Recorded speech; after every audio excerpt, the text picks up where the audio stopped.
어느 유명한 목사가 이런 말을 했습니다. 어떤 사람이 나를 잘 안다고 하는데 나는 그 사람을 잘 모르겠어.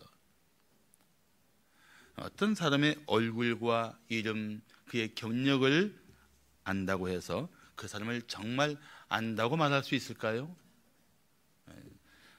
피상적으로는 알겠지만 정말 그 사람을 안다고 말할 수는 없을 것입니다. 그리스도를 아는 것도 마찬가지입니다. 한번 마음으로 한번 생각해 보십시오. 내가 정말 그리스도를 잘 알고 있는가? 내가 진실로 예수 그리스도를 안다고 말할 수 있을까? 한번 생각해 보십시오. 사도 바울은 여호와 하나님을 지극한 열심으로 섬긴다고 생각했습니다. 그리고 하나님 뜻을 따라 살고 있다고 자부심을 가졌습니다. 나름대로 그는 의로운 존재로서 자신이 최선을 다하고 있다고 생각했습니다.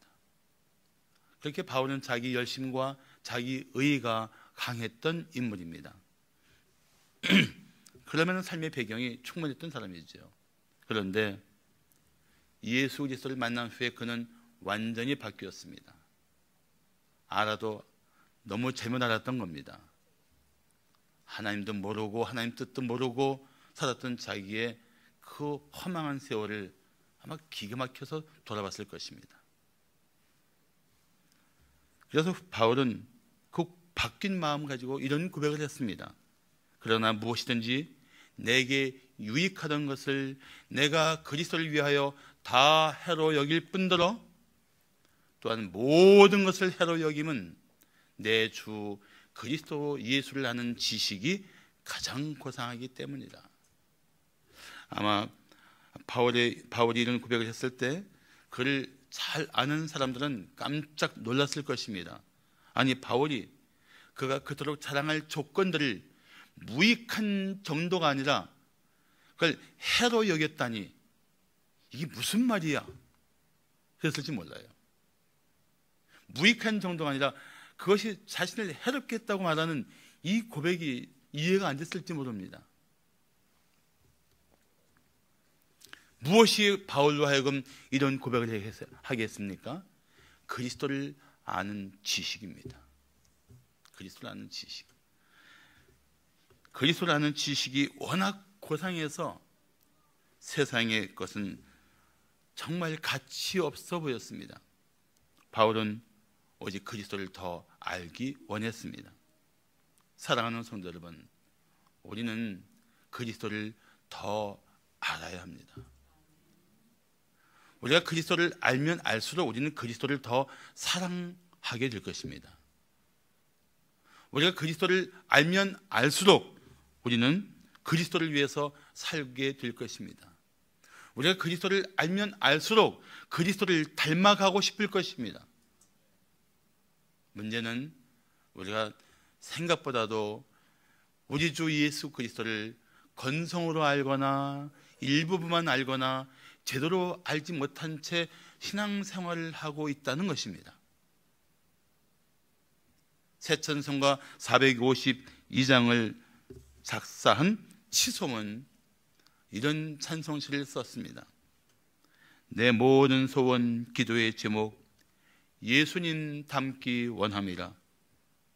예수님 형상 나 입기 위해 세상의 보화 아끼지 않네. 예수님 형상 닮기 원하네. 날 구원하신 예수님을 내 마음속에 지금 곧 오사 주님의 형상인 치소서. 정말 주님을 알고 정말 그분이 어떤 분인지를 깊이 깨닫게 되면 우리는 주님을 사랑하고 그분을 닮고 싶은 거룩한 열망이 우리 속에서 쉼없이 꿈틀거릴 것입니다. 나는 우리 성도들이 이 12월에 주님이 오신 이 계절에 그리스도를 더 깊이 아는 은혜가 임하기를 축복합니다. 오늘 본문은 우리 주 예수 그리스도에 대한 매우 중요한 진리를 밝혀주고 있습니다. 그러면서 이 예수 그리스도를 만물의 으뜸이라고 고백하고 있습니다. 으뜸이라고 표현할 때 우리는 어떤 손짓을 합니까? 엄지손가락을 치켜 세우고 으뜸이라고 말합니다. 으뜸은 순수한 우리말이고 한자어로 말하면 최고라는 뜻입니다. 최고. 당신이 내 인생의 최고이십니다. 내 인생에 그 무엇보다 값지고 보배롭고 존귀하신 분, 그 예수를 내 인생의 최고로 모실 수 있는 진리가 오늘 본문 속에 있습니다. 자, 그렇다면 예수 그리스도가 만물의 으뜸이신 이유가 무엇일까요? 첫째, 만물의 창조주이시기 때문입니다. 예수님은 만물의 창조주 하나님이십니다. 믿습니까? 소리는 참 빈약하지만 믿는 줄로 믿습니다. 몇 번만 외쳤지만 다 믿기를 축복합니다. 삼성그룹의 창업자인 고 이병철 회장이 타계하기 전에 24가지의 질문을 했습니다. 안타까운 것은 그 비서진에서 이 질문에 답해줄 목사님을 초대해 갔는데 하필이면 자유주의 신학을 공부한 사람이 갔어요. 정말 성경적이고 복음적인 목사님이 가셨으면 복음을 듣지 않았을까 하는 아쉬움이 참 큽니다. 근데 그 24가지 질문 중에 한 질문이 이런 질문입니다. 신의 존재를 어떻게 증명할 수 있는가? 신은 왜 자신의 존재를 똑똑히 드러내 보이지 않는가? 이런 질문입니다. 그런데 사실 하나님은 이미 자신을 온전히 드러내셨습니다. 인간의 지혜로 알 수 없을 뿐입니다.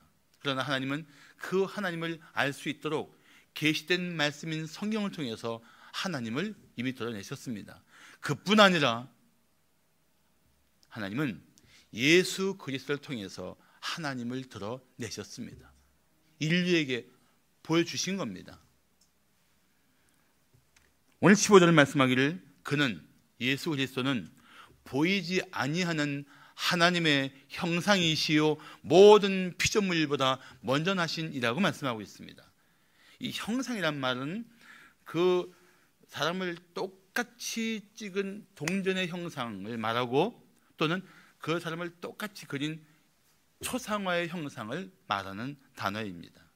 다시 말하면 그 동전을 보거나 초상을 보면 아무개가 이렇게 생겼구나 알 수 있는 그런 것을 형상이라고 말합니다. 예수님은 바로 하나님의 형상이십니다.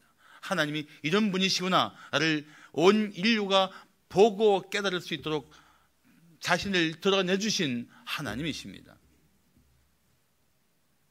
물론 성부 하나님, 성자 하나님, 성령 하나님은 각각 독립된 인격으로 다른 분이지만 하나님은 이 성자 예수님이신 예수 그리스도를 통해서 하나님을 드러내 주신 것입니다. 고린도후서 4장 4절은 그리스도는 하나님의 형상이라고 말씀하고 있습니다. 보이지 않는 하나님을 볼 수 있도록 나타나신 하나님이라는 뜻입니다. 그래서 요한복음 1장 18절은 이렇게 말씀합니다. 본래 하나님을 본 사람이 없으되 아버지의 품속에 있는 독생하신 하나님 누구실까요? 예수 그리스도이십니다. 하나님을 본 사람이 없을 때 볼 수도 없지만 아버지 품속에 있는 독생하신 하나님이신 예수 그리스도께서 나타내셨다고 말씀하고 있는 것입니다. 그래서 예수님을 만나면 곧 하나님을 만난 것입니다. 어느 날 제자 빌립이 예수님에게 하나님을 보여달라고 요청합니다. 그때 예수님이 단호하게 대답하십니다. 예수께서 이러시되 빌립아 내가 이렇게 오래 너희와 함께 있어도 내가 나를 알지 못하겠느냐?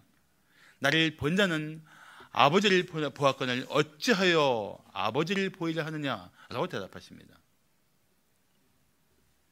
예수님을 따르며 교제하던 빌립은 이미 하나님을 보았고 만나고 있었던 것입니다.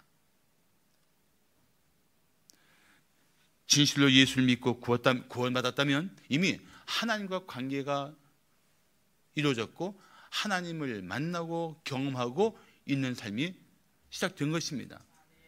그런데 우리가 날마다 주님의 말씀과 기도로 교제하지 않으면 그 하나님을 더 깊이 알지 못하는 것입니다. 또 하나님과의 그 사랑의 동행, 하나님과 이 교제가 약해지면 하나님을 경험하는 삶이 빈약해지는 것입니다. 내가 정말 하나님을 알고 있는가? 예수님을 얼마나 깊이 인격적으로 만나고 있는가에 달려 있습니다.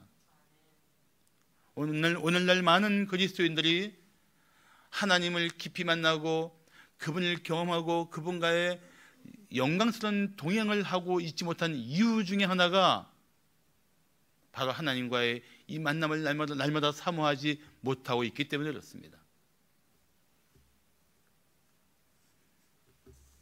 그런데 오늘 본문 15절은 이렇게 말씀합니다.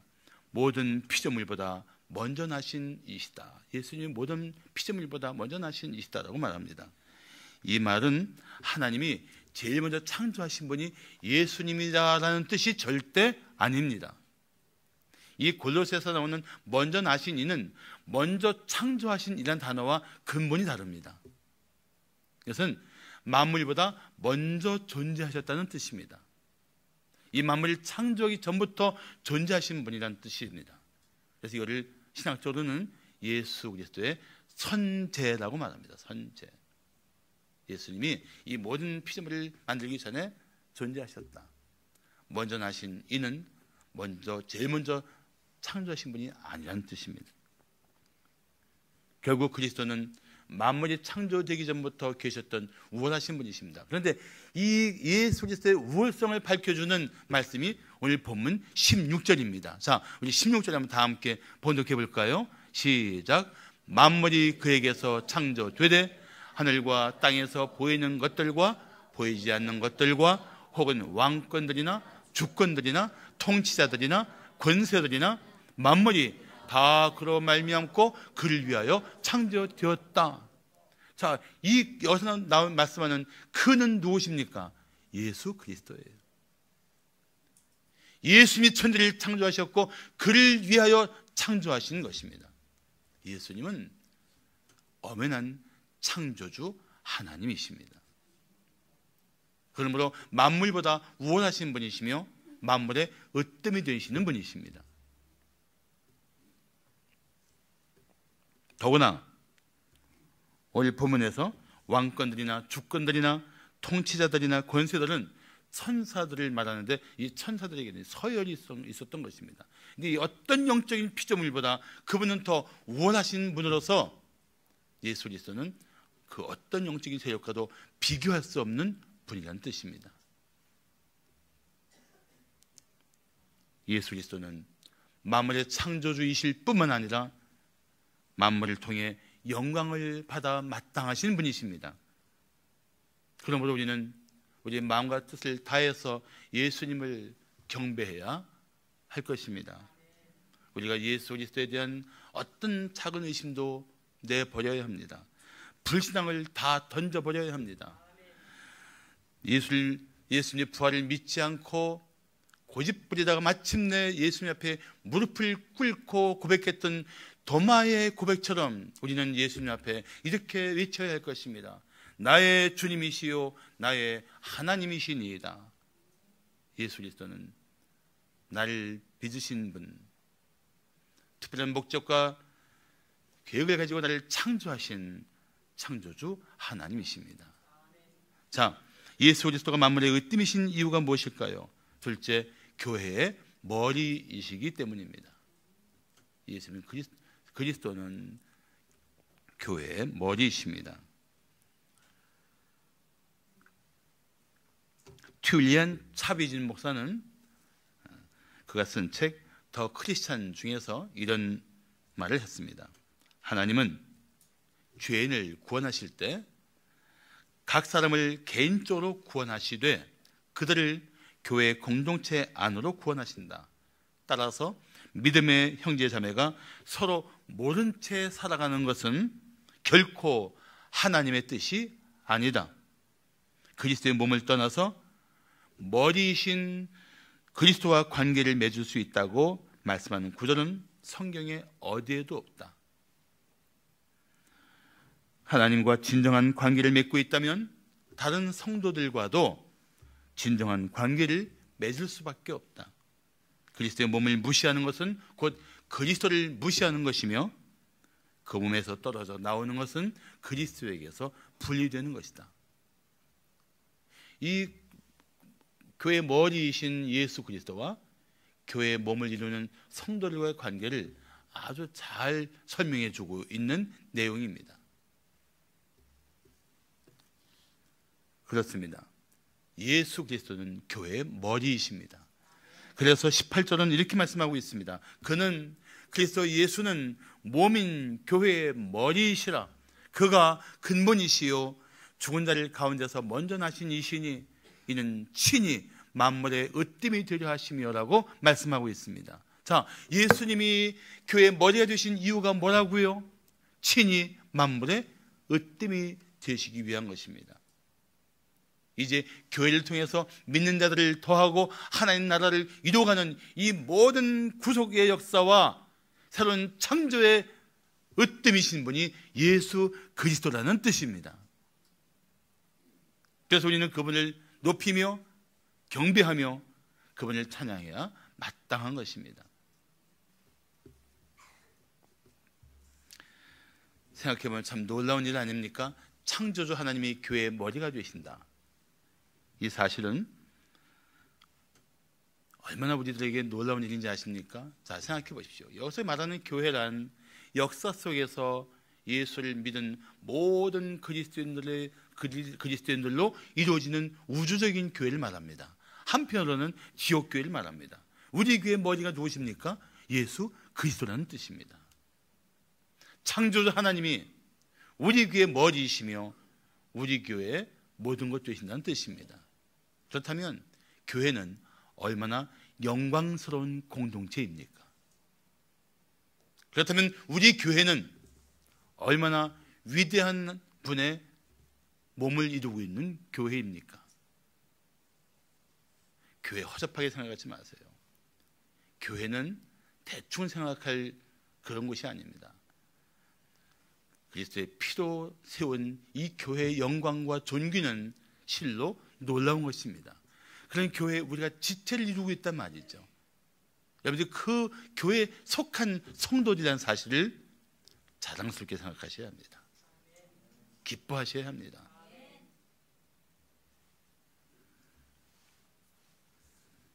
그런데 교회가 얼마나 예수 그리스도의 권위를 인정하고 그분의 다스림을 기뻐하고 있는가는 우리가 조심스럽게 생각해야 할 부분입니다. 성도는 창조주 하나님이신 예수님이 다스리시는 교회를 귀하게 여겨야 합니다. 그리고 모든 성도는 교회의 지체로서 힘써 주님의 뜻을 따라야 합니다. 그분의 다스림을 기뻐해야 합니다. 교회는 민주주의 원칙으로 일하는 공동체가 아닙니다. 때로 회의를 통해서 다수결로 결정하는 것은 성도들의 뜻을 모으기 위한 것입니다. 그러나 성경의 진리가 분명하면 온 교회는 마음을 같이해서 그 진리에 순종해야 합니다. 그 뜻을 따라야 합니다. 그것이 교회의 머리이신 예수 그리스도의 몸인 교회의 자세인 것입니다.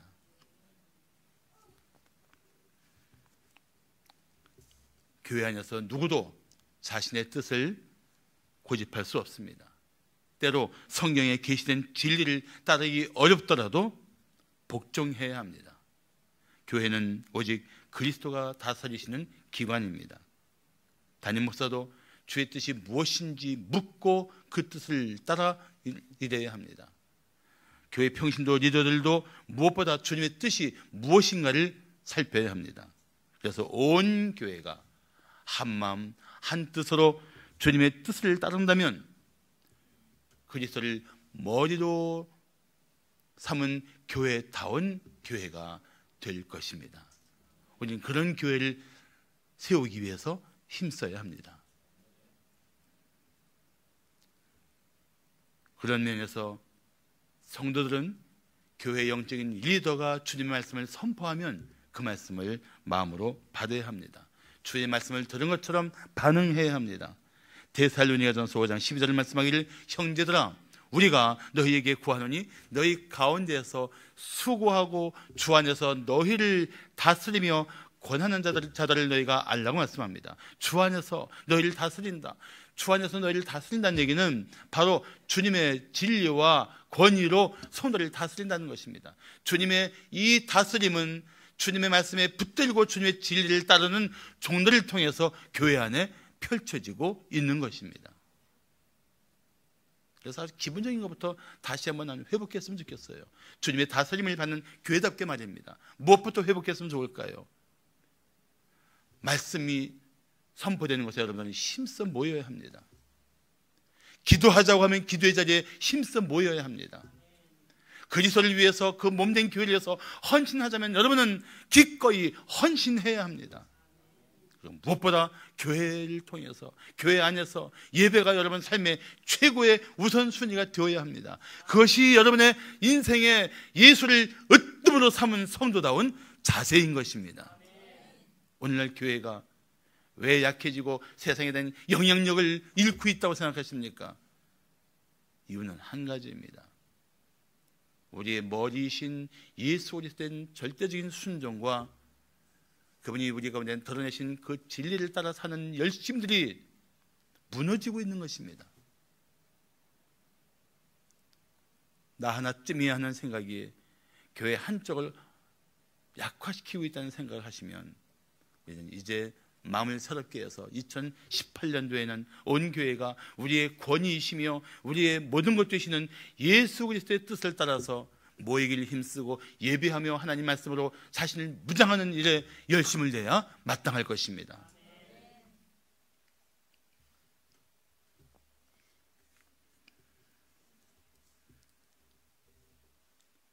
예수 그리스도가 만물의 으뜸이신 이유가 무엇일까요? 셋째, 만물의 화해자이시기 때문입니다. 만물의 화해자이신 예수 그리스도.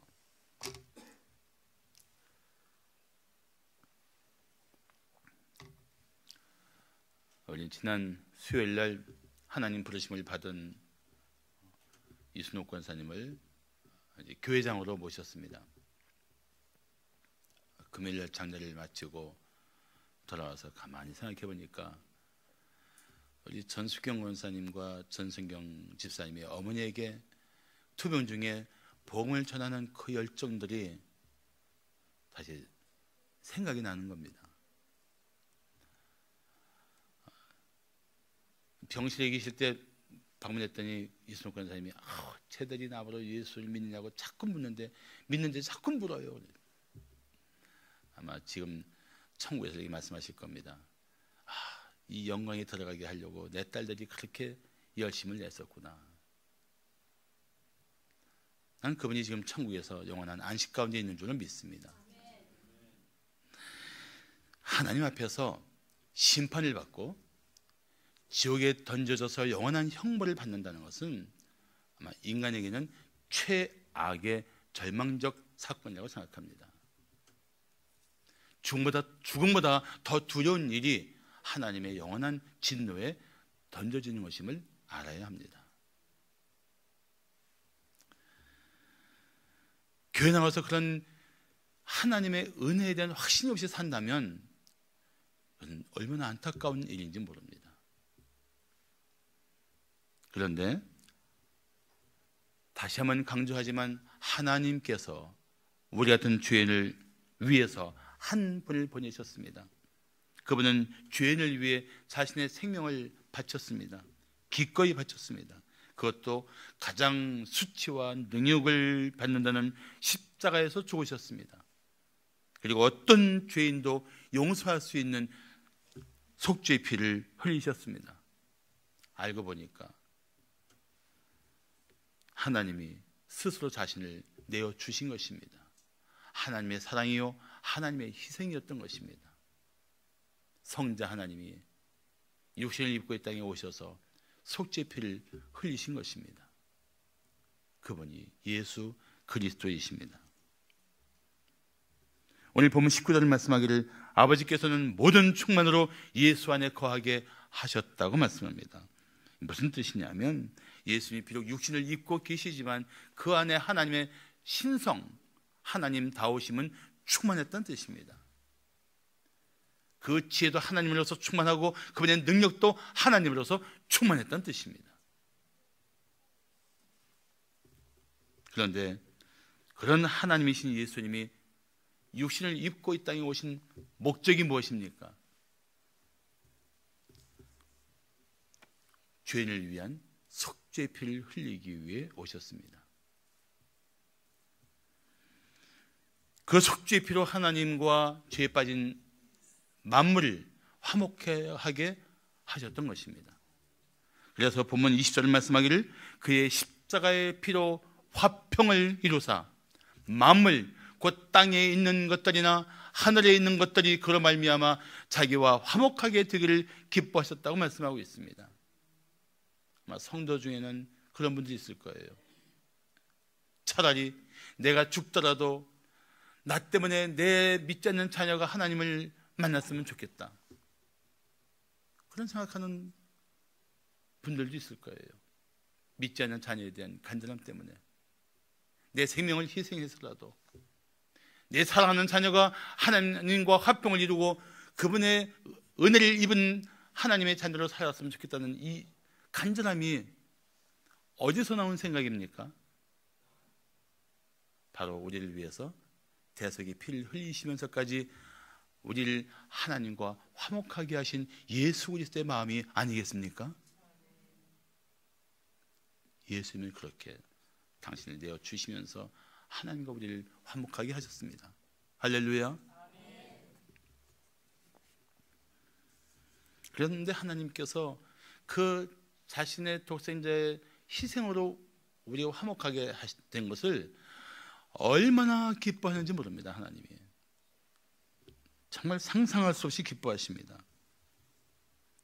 그래서 오늘 본문 20절도 끝에 그로 말미암아 자기와 화목하게 되기를 하나님이 기뻐하셨다고 말씀하고 있습니다. 문제는 무엇입니까? 우리는 그렇게 하나님만큼 기뻐하지 않는다는 사실입니다. 하나님은 독생자의 희생으로 우리를 끌어안으시고 화목하게 되는 그 사건을 그렇게 기뻐하시는데 우리는 심드렁해요. 기뻐하지 않아요. 기뻐하는 척하기도 하고 잠깐의 기쁨이 있는데 정말 하나님과 화목하게 된 이 엄청난 사실을, 이 영광스러운 일을 기뻐하지 않는단 말이죠.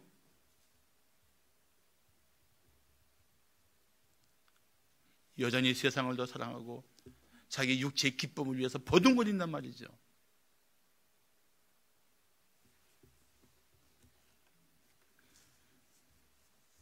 우리 하나님을 기뻐하지 않는지 어떻게 알 수 있습니까?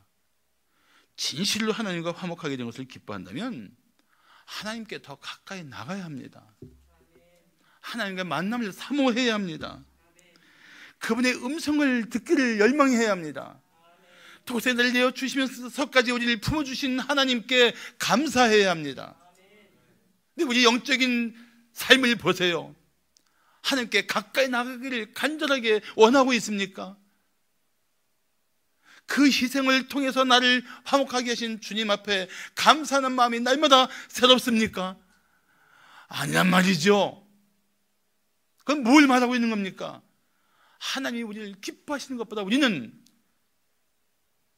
형편없는 자세로 그분 앞에 엉덩이 빼고 적당히 도망갈 위치를 찾으며 살고 있다는 것입니다. 정말 그 은혜를 생각한다면, 어떤 희생으로 우리를 당신의 품에 품어주시는 것을 깨닫는다면,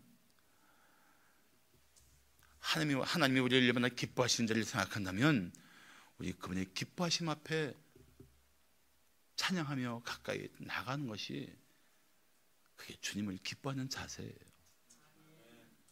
마지못해 예배 나오고 마지못해 헌신하고 마지못해 하나님이 원하시는 삶을 살기 위해서 겨우겨우 따라가고 있다면 그게 하나님을 기뻐하는 자세가 아니지 않습니까?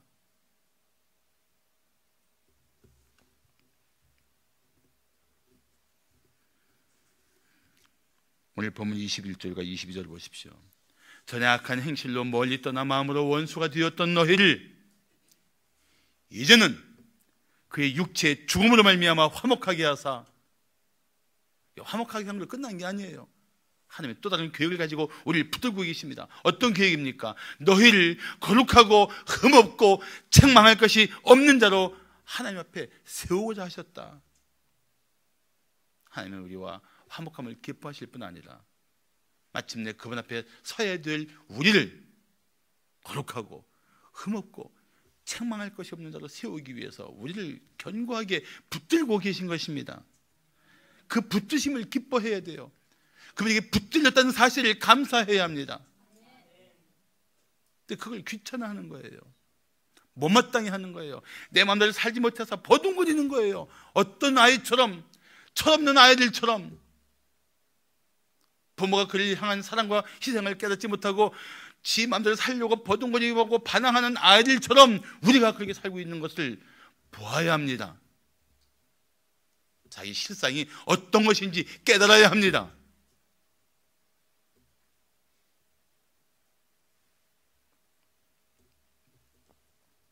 하나님은 우리가 화목하게 하시는 것을 이루기 위해서 우리를 자녀로 삼아주셨어요. 그리고 마침내 거룩하고 흠없고 책망할 것이 없는 자로 세우기 위해서 우리를 지금도 붙들고 계세요. 포기하실 것 같습니까? 안 하십니다. 반드시 그 은혜의 자리에 우리를 세우실 줄로 믿습니다. 그렇다면 그 사실을 믿는다면 일찍이 그분의 뜻 앞에 자신을 복종시키십시오. 그분이 말씀하는 대로 살아야 합니다. 그것이 주님을 인생의 으뜸으로 살고 삶고 살아가는 성도들의 자세인 것입니다. 이 은혜를 생각한다면 우리는 주님을 경배해야 합니다. 주님께 순종해야 합니다. 주님께 헌신해야 합니다. 이 은혜를 받고도 여전히 주님보다 자신을 위해 살려고 한다면 이것이 어찌 은혜받은 사람다운 삶이라고 말할 수 있겠습니까? 고린도후서 5장 15절을 말씀하기를 그가 모든 사람을 대신하여 죽으심은 살아있는 자들로 하여금 다시는 그들 자신을 위하여 살지 않고 오직 그들을 대신하여 죽었다가 다시 살아나신 이를 위하여 살게 하려 함이라. 그렇습니다. 우리는 그 은혜를 생각하며 나를 위해 사는 인생이 아니라 나를 위해 죽었다가 다시 살아나신 예수를 위해 사는 성도들이 되어야 할 것입니다. 할렐루야. 오늘이 그런 결단의 자리가 되기를 축복합니다.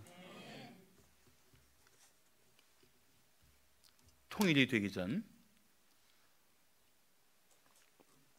소독의 총리였던 빌리 브란트는 어느 날 갑자기 폴란드를 방문했습니다. 그는 나치에 희생된 유대인들을 기리는 위령탑을 찾아갔는데 마침 가는 날이 비 오는 날이라서 바닥이 흥건히 젖어 있었음에도 불구하고 그 위령탑 앞에 무릎을 꿇었습니다. 그리고 오랜 시간 동안 고개를 숙여 기도했습니다. 히틀러와 나치에 의해서 오랜 기간 동안 고통을 받았던 유럽의 나라들은 이 사건을 계기로 독일이라는 나라에 드디어 마음의 문을 열기 시작했습니다. 이 당시 빌리 브란트의 그 사주의 모습을 보도한 기자들은 이런 헤드라인을 달았습니다. 한 사람이 무릎을 꿇었다. 그리고 독일은 다시 일어설 수 있게 되었다. 이것과 비교할 수 없는 역사적인 사건이 있습니다.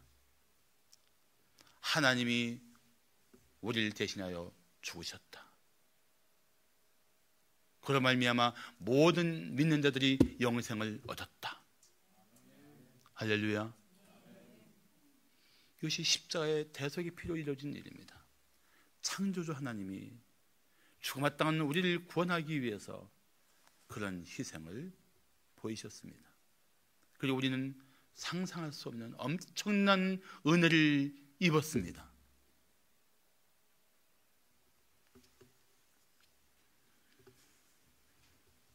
주님이 흘리신 속죄의 피로 우리는 영광과 존귀가 충만하신 하나님과 화목하게 되었습니다.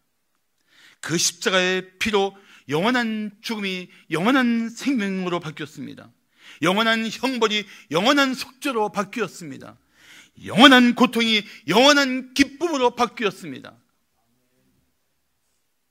이런 은혜를 선물로 받은 우리가 어떻게 아무 사건도 없었던 것처럼 이 엄청난 은혜를 입은 사람이 아닌 것처럼 살 수 있겠습니까? 바뀌어야 돼요. 이제는 내 인생의 예수 그리스도를 최고로 삼고 내 인생에 그분이 으뜸이시라고 고백하며 그분을 경배하는 믿음의 사람이 되어야 합니다. 그분을 향해 더 가까이 다가가는 순례자가 되어야 합니다. 그분의 뜻이 무엇인지를 묻고 그 뜻대로 살기를 힘써야 합니다. 그리고 그분을 내 생애 속에서 자랑해야 합니다. 그러므로 진정 그리스도를 알고 그분을 만난 사람이라면 복음을 위해 살지 않을 수가 없는 것입니다. 그래서 오늘 본문 마지막 절인 23절은 이렇게 말씀합니다. 만일 너희가 믿음에 거하고 터 위에 굳게 서서 너희 들은 바 복음의 소망에서 흔들리지 아니하면 그리하리라. 이 복음은 천하 만민에게 전파된 바요 나 바울은 이 복음의 일꾼이 되었노라. 할렐루야. 나는 이번 성탄이 우리 성도들에게 나를 위해 오신 그분에 대한 최고의 경외심을 가지고 그분을 높이며 그분의 뜻을 따라 살기를 결단하는 은혜의 때가 되길 바랍니다. 그리고 그분을 여러분 생애 가운데서 이웃들에게 자랑하는, 내게 가장 큰 은혜를 베푸신 이를 보라고, 나를 위해 생명을 바쳐 사랑하신 이를 보라고, 내가 가장 생애에서 존귀하게 여기는 이분을 와서 보라고, 그렇게 자랑할 수 있는 여러분 되시기를 축복합니다. 기도하시겠습니다.